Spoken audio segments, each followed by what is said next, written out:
Good evening, नमस्कार, सुसंध्या बच्चों, कैसे हैं आप सब लोग। एक बार फिर से आप सभी लोगों का बहुत बहुत स्वागत। और आज का जो हमारा ये सेशन है बहुत छोटा सा सेशन, लेकिन एक बहुत ज्यादा इंपॉर्टेंट बात के लिए।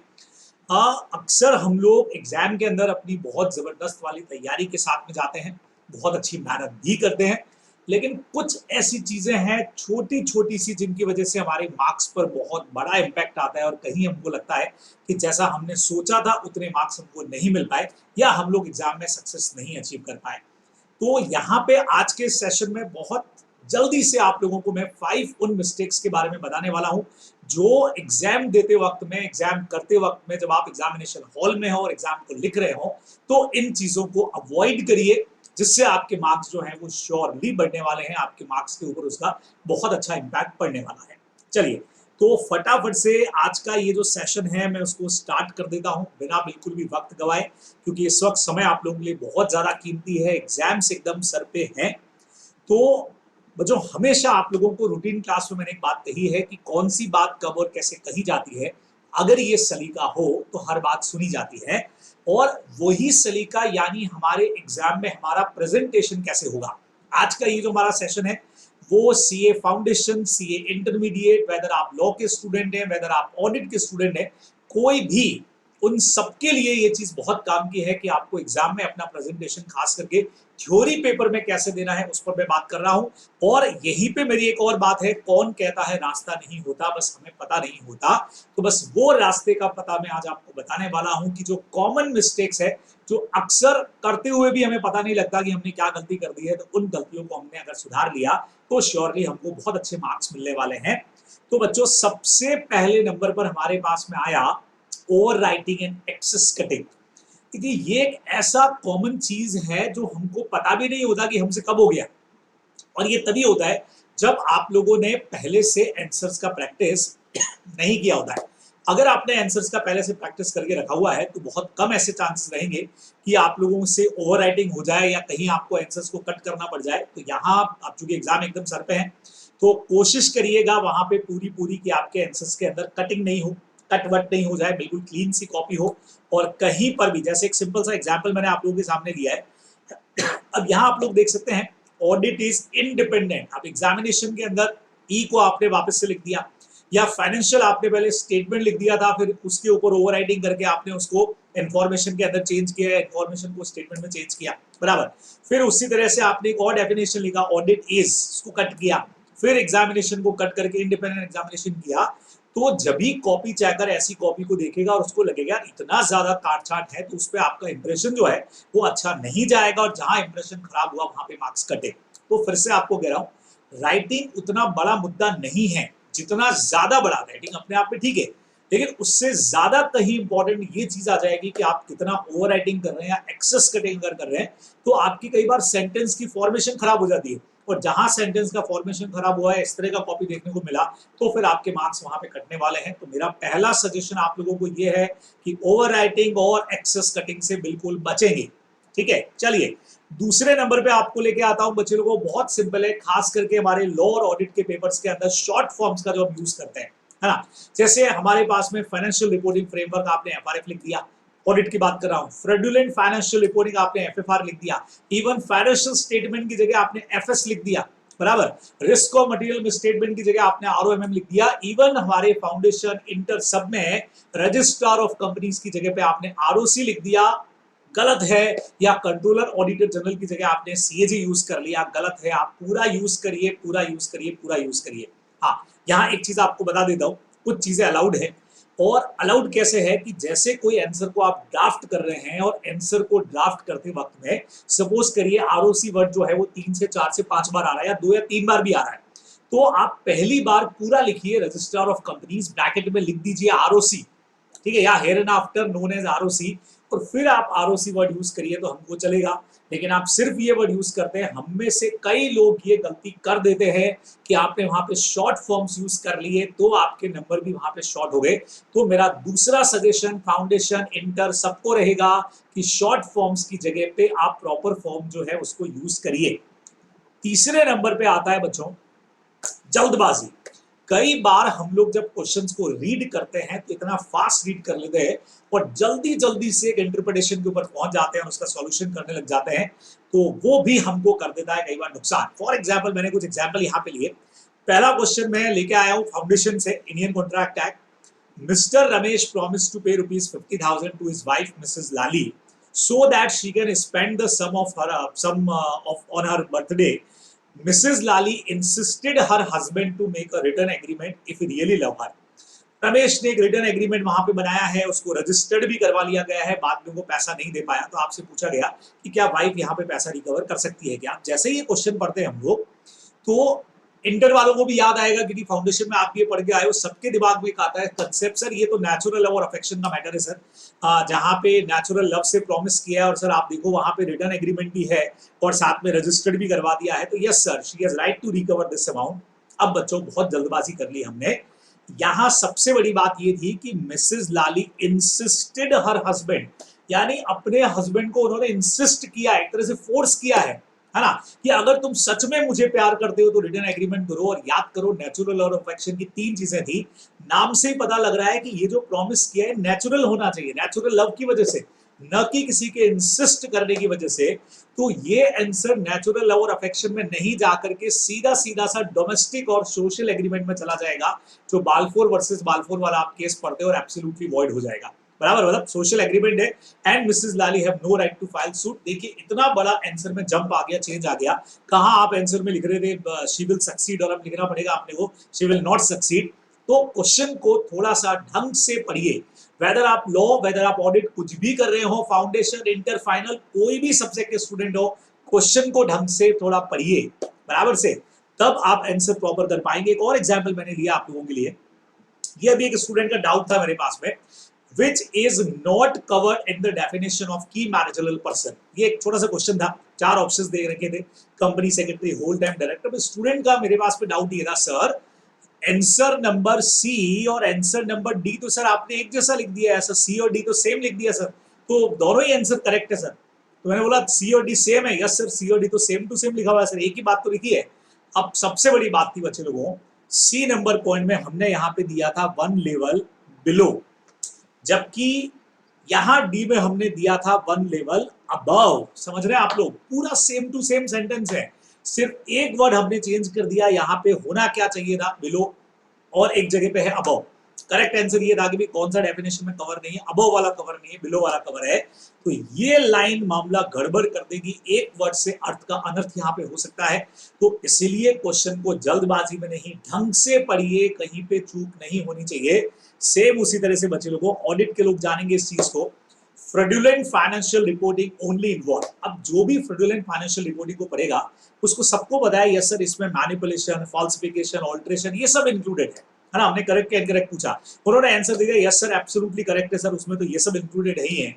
अब सबसे बड़ी गलती क्या हो गई बच्चों, यहाँ पे लिखा था fraudulent financial reporting only involve. समझ रहे हैं कि इसमें सिर्फ यही इन्वॉल्व है, जबकि रियल आंसर है जी नहीं, ये तो सिर्फ 2-3 ट्रांजैक्शन है, इसके अलावा भी कई सारी चीजें इसमें इंक्लूड है।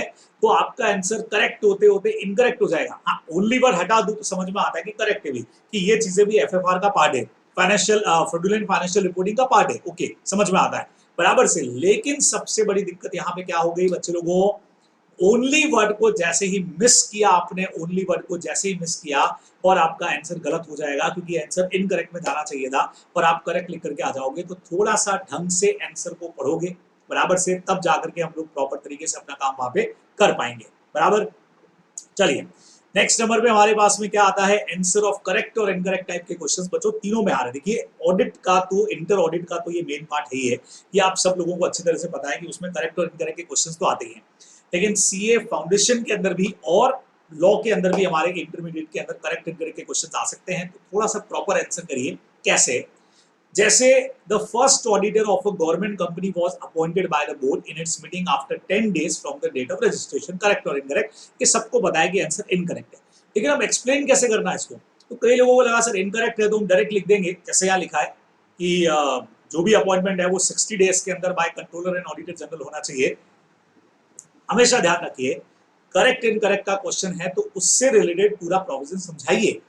अकॉर्डिंग टू 139 सबसेक्शन 7 अगर आपको याद रह जाए तो in case of government company first auditor shall be appointed by the, वहां पे क्या लिखा था, अपॉइंटेड बाय द बोर्ड, जी नहीं, CNAG, controller and auditor general, है ना। मैंने क्या कहा था, बोलने में हम लोग शॉर्ट फॉर्म यूज कर लेते हैं, लेकिन लिखने में आपको पूरा यूज करना है, controller and auditor general of India within 60 days from the date of registration. समझिएगा, 60 दिन, रूल ये 10 डेज नहीं, 60 डेज के अंदर होगा। और उसके आगे भी समझाइए, इफ CAG फेल्स। अब सर यहाँ पे आपने वापस CAG क्यों यूज कर लिया, क्योंकि एक बार यहाँ पे मैंने पूरा वर्ड यूज कर लिया कंट्रोलर एंड ऑडिटर जनरल, तो कॉपी चेकर को आइडिया लग गया कि हाँ भाई ये उसके बारे में यहाँ पे लिखा गया है, बराबर। या यहाँ पे ब्रैकेट में मुझे CAG दे देना चाहिए, ध्यान रखेंगे, fails to make the appointment within 60 days the board shall appoint in next 30 days. ये अपने को ध्यान में रखना चाहिए था। तो बच्चे लोगों, आंसर को पूरा पूरा एक्सप्लेन करिए, आधा अधूरा नहीं। फॉर एग्जाम्पल एक और क्वेश्चन मैंने लिया, in private companies minimum members are 7, wrong है, इनकरेक्ट है। In private companies minimum members are 2, इतना लिख के भी आप खत्म कर सकते हैं, लेकिन ये 7 किसका है वो भी दीजिए, है ना। हमको पता है कि ये जो लिखा है वो पब्लिक कंपनीज के लिए है, तो according section 3 of companies act 2013 minimum member requires in private companies are 2, जबकि पब्लिक कंपनीज के अंदर वो 7 है, ये अपने को देना चाहिए। कोई और स्मार्टली करेगा तो मैक्सिमम के बारे में भी लिख के आएगा, जब उसको पता है कि 2 नंबर का क्वेश्चन है, तो कुछ एक लाइन अगर एक आध एक्स्ट्रा भी लिख दी जाए तो फर्क नहीं पड़ने वाला है। तो मेरा सजेशन आपको रहेगा कि जब करेक्ट इनकरेक्ट के क्वेश्चंस को करें तो बहुत प्रॉपरली उन चीजों को समझाइए, उससे रिलेटेड जो भी पॉइंट है उसको पूरा कंप्लीट करके लिखिए। ऐसा नहीं कि शॉर्ट में आपने एकदम से जितना पूछा बस उतना ही देकर के छोड़ दिया, तो थोड़ा सा मार्क्स के ऊपर उसका इंप्रेशन बढ़ेगा, ये आप लोग ध्यान रखोगे। और आखिरी और सबसे पांचवा मेरा सबसे इंपॉर्टेंट है बच्चों, मैशअप द आंसर्स। सबसे बड़ा दिक्कत एक और है, प्रेजेंटेशन हमारा कई बार प्रॉपर है ही नहीं, इतना बार समझाने के बाद भी। देखिए बहुत छोटी चीज है, फाउंडेशन वाले जरूर पहली बार में है, लेकिन इंटरमीडिएट वाले और फाइनल वाले भी ऐसी गलती कर देते हैं, mix different part of answer आप लोग कर देते हो। आपने क्या किया, सबसे पहले आपको क्वेश्चन नंबर फर्स्ट का ए आ रहा है तो आपने क्वेश्चन नंबर फर्स्ट का ए कर दिया, फिर इसका बी आ रहा है आपने बी भी सॉल्व कर दिया, फिर सी और डी आपको नहीं आ रहे तो आपने क्या किया, क्वेश्चन नंबर सेकंड का बी पार्ट पहले कर दिया, फिर उसका सी पार्ट कर दिया, फिर आप वापस क्वेश्चन नंबर फर्स्ट के सी पार्ट के ऊपर आ गए। तो इतना ज्यादा वहां पे आपका पेपर जो है वो मिक्स हो जाएगा, इतना मैशअप हो जाएगा कि कॉपी चेकर के लिए बहुत बड़ी दिक्कत है, भाई मैं करूं कैसे। तो श्योरली ध्यान रखिए सर, लेकिन अभी हमको ए और बी आ रहे, बेटा प्लेस छोड़ दो, आप वहां पे जगह छोड़ दीजिए उसके लिए, बराबर। सर जगह छोड़ दिया, बाद में आगे अपने क्वेश्चन कर दिया और एंड तक इसका आंसर नहीं आया, तो पेपर को कट करके वहां पे बकायदा पीटीओ लिख लीजिए। याद करिए पिछला पेपर एक जो मैंने आपके साथ डिस्कस की थी कॉपी, उसमें स्टूडेंट ने ऐसा ही किया था, पेपर खाली छोड़ा, उसको कट मारा और लिख दिया प्लीज टर्न ओवर कि भी आगे इसको आप चेक करिएगा, और आगे कॉपी चेक करके चेक भी किया, बराबर। Forget to write question number, कई लोग क्वेश्चन नंबर ही नहीं लगाते हैं, बराबर से अभी भी इतना जल्दबाजी के अंदर रहते हैं कि आप क्वेश्चन नंबर 1 का ए है, 1 का बी है, उसको प्रॉपर, वेदर आप मिडिल ऑफ द पेपर लिख रहे हैं सेंटर के अंदर या आप साइड में लिख रहे हैं लेफ्ट हैंड साइड के अंदर, लेकिन क्वेश्चन नंबर एकदम प्रॉपर। अच्छा आपने क्या किया, क्वेश्चन फर्स्ट का ये लगाया, जब आपने बी किया तो आपने सिर्फ बी लिख दिया कि नहीं, हमने 1 तो ऊपर लिख दिया था ना पहले, जी नहीं। जब आप बी भी कर रहे हैं तो वापस से क्वेश्चन फर्स्ट का बी, फिर क्वेश्चन सेकंड का, अगर जो भी आप कर रहे हैं ए बी सी डी चारों ऑप्शंस आपके, तो हर ए बी सी डी के साथ में कौन सा क्वेश्चन है मेन आपका, 1 ए फिर 1 बी फिर 1 सी 1 डी ऐसे शो करिए, तो आपका प्रॉपर क्वेश्चन मार्क वहां पे, मतलब प्रॉपर क्वेश्चन नंबर वहां पे जाने वाला है। नाउ बच्चों आंसर चॉइस क्वेश्चंस आल्सो। अब हम में से जैसे 6 क्वेश्चंस हैं, हमने आपको बोला भाई फर्स्ट क्वेश्चन कंपलसरी करना है, रिमेनिंग 5 में से आपको 4 करने हैं, आपने पांचों के पांचों कर लिए। सर हमको खूब आता था, हमने खूब अच्छी पढ़ाई की थी तो हमने सब कर लिया सर, हम तो वो हैं जो छोड़ते कुछ भी नहीं है, कॉपी चेकर की मर्जी पे छोड़ देते हैं, जा तुझे जो चेक करना हो चेक कर ले। बच्चों ऐसा मत करिए, बराबर से, दिक्कत कुछ भी नहीं है। मेन चीज ये है कि अननेसेसरी में आपको एक और, कई लोगों को तो ध्यान भी नहीं होता है, सबसे बड़ी बात आपको बताओ, कई लोगों को तो चॉइस क्वेश्चन के बारे में पता ही नहीं होता है, वो पेपर के स्टार्टिंग में पढ़ते ही नहीं है कि क्या लिखा हुआ है, तो उस चक्कर में उनको लगता है इतना बड़ा पेपर है, और सारे क्वेश्चंस अटेंड करने के चक्कर में जिस आंसर को और अच्छा प्रेजेंट कर सकते थे वो भी वो लोग नहीं करते हैं, समझ रहे हैं, क्योंकि उनको लगता है 6 के 6 क्वेश्चंस कर रहे हैं, जबकि करने तो आपको 5 ही हैं। तो ये थोड़ा सा आप लोग ध्यान रखिए कि ऐसी गलती न करें। इस वजह से आपके बाकी के क्वेश्चन के मार्क्स के ऊपर असर नहीं आना चाहिए, उसकी लेंथ पर असर नहीं आना चाहिए, उसके प्रेजेंटेशन पर इफेक्ट नहीं आना चाहिए कि आपको लगा 6 क्वेश्चंस कर रहे हैं तो उस चक्कर में आपने सारे आंसर थोड़े-थोड़े छोटे कर दिए, तो बच्चों बहुत बड़ा नुकसान हो जाएगा हमारे लिए, क्योंकि वहां आपका जो भी आंसर पहले दिखेगा उसको अगर उन्होंने चेक कर लिया तो अननेसेसरी में बाकी के ऊपर इम्पैक्ट हमारा कम हो जाएगा मार्क्स का, तो ये थोड़ा सा आप लोग ध्यान रखेंगे। बराबर। तो बहुत शॉर्ट में आप लोगों को 5 चीजें मैंने बता दी है, समय आपका इस वक्त में बहुत ज्यादा कीमती है तो ज्यादा समय दूंगा। फर्स्ट पॉइंट, वापस से ओवर राइटिंग से और एक्सेस कटिंग से बचिए प्लीज। शॉर्ट फॉर्म से भी बचिए, मत लिखिए। लिख रहे हैं तो एक बार पूरा लिख के देन उसके बाद में यूज करिए। क्वेश्चन को बहुत ध्यान से पढ़िए, क्या वहां पे ट्रिक हो सकती है क्वेश्चन की, वो पहचानो। यूं नहीं हो पूरा आंसर ही हमारा रॉन्ग हो जाए। बराबर। उसके अलावा करेक्ट इनकरेक्ट जो भी क्वेश्चन है प्रॉपर एक्सप्लेनेशन उसका दीजिए। और जो लास्ट टिप आप लोगों को मैंने बताया, डिफरेंट पार्ट को मिक्स नहीं करना है, क्वेश्चन नंबर प्रॉपर तरीके से लगाइए। और चॉइस वाले क्वेश्चन के चक्कर में ऐसा नहीं हो सारे करने के चक्कर में आपका प्रेजेंटेशन वीक हो जाए, ये आप लोग ध्यान रखेंगे। चलते चलते बच्चों एक एक्स्ट्रा टिप आपके लिए और है जो मुझे बहुत देखने में मिली इस बार कई सारे हमारे स्टूडेंट के रिजल्ट रोक दिए गए। क्यों रोक दिए गए? छोटी छोटी सी मिस्टेक थी। जिस वक्त में आपको ऐसा आंसर कॉपी मिलेगा बच्चों, ये आपका कॉपी है ना, जब आपको ऐसा कॉपी मिलेगा तो इस कॉपी में यहाँ पे कई सारे इंस्ट्रक्शंस होते हैं, है ना। और ये इंस्ट्रक्शंस आपको क्लियर दिए रहते हैं कि आपको पेपर को कैसे करना है, क्या करना है, किस तरह से करना है। और यहाँ पे एक चीज बच्चों दे रखी होती है, देखिए, जैसे 8th पॉइंट आपको देके रखा है, 7th पॉइंट आपको देके रखा है, 6th पॉइंट देके रखा है। बच्चों जो मैंने बताया सब यहाँ दिया होता है। The answer should be written neatly and बिल्कुल लेजिबली, दिखाई दे ऐसे होने चाहिए। बराबर। The answer to each question must be commenced on a fresh page and question number prominently written होने चाहिए at the top of the each answer. आपको लगातार यहाँ पे आईसी बताता है बच्चों, हम फॉलो नहीं करते। हाँ, alternatively the question number should be distinctly written in margin. आप मार्जिन के अंदर भी लिख रहे हैं लेफ्ट में तो भी चलेगा, नहीं तो टॉप पे लिखे, लेकिन लिखे तो सही।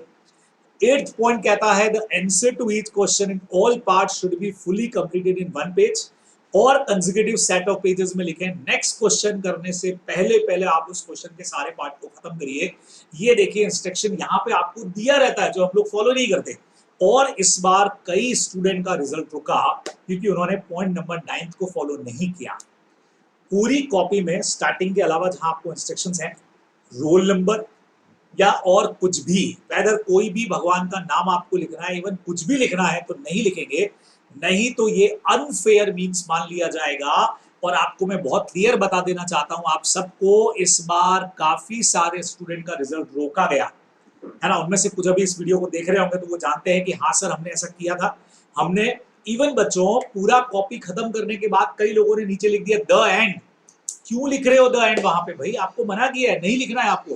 पेपर खत्म कर दिया आपने, ओके है, द एंड लिख दिया। किसी ने थैंक यू लिख दिया, किसी ने सप्लीमेंट्री पेपर के ऊपर वापस से रोल नंबर अपने हाथ से फिक्स किया। नहीं करना है बच्चों आप लोगों को। जो इंस्ट्रक्शंस वहां पे फॉलो हैं, भगवान वैसे ही आपके साथ में है। अगर आपने अच्छी मेहनत की है तो बगैर वहां पे कुछ भी लिखे भगवान वैसे ही आपके साथ में रहेंगे बराबर से। तो इसीलिए ये गलतियां हम लोगों को नहीं करनी है। श्योरली आप लोग ध्यान रखेंगे। अननेसेसरी क्या होता है, जब सबका रिजल्ट डिक्लेयर होता है और आपका रिजल्ट कहीं पे रुक जाए, फिर एक टेंशन कब रिजल्ट आएगा, फिर 1 महीना बाद वहां से एक लेटर आता है, आपको जवाब मिलता है, फिर दिक्कत आती है। तो अननेसेसरी में दिक्कत का सामना करना पड़ता है। मैंने इस बार बहुत सारे स्टूडेंट्स को देखा है। तो इसीलिए बच्चों मेरा इंपॉर्टेंट सजेशन रहेगा कि इन सारे पॉइंट्स को आप लोग फॉलो करेंगे। चलिए जी, तो आज का सेशन, आज का वीडियो यहीं पर खत्म करते हैं। तो जरूर आप लोगों के लिए यूजफुल रहेगा, इनको ध्यान रखिएगा, ज्यादा से ज्यादा शेयर आप लोगों को करना है इसको, ताकि सब तक ये मैसेज जो है मेरा पहुंच जाए कि आप लोगों को क्या कुछ वहां पे गलतियां नहीं करनी है। ओके बच्चे लोगों को बाय, टेक केयर। फिर हमारी मुलाकात जल्दी होती रहेगी इसी तरह से अगले सेशन के अंदर। बाय बच्चों, टेक केयर, शब्बा खैर, अच्छे से पढ़िएगा, पढ़ते रहिएगा। बाय बच्चों।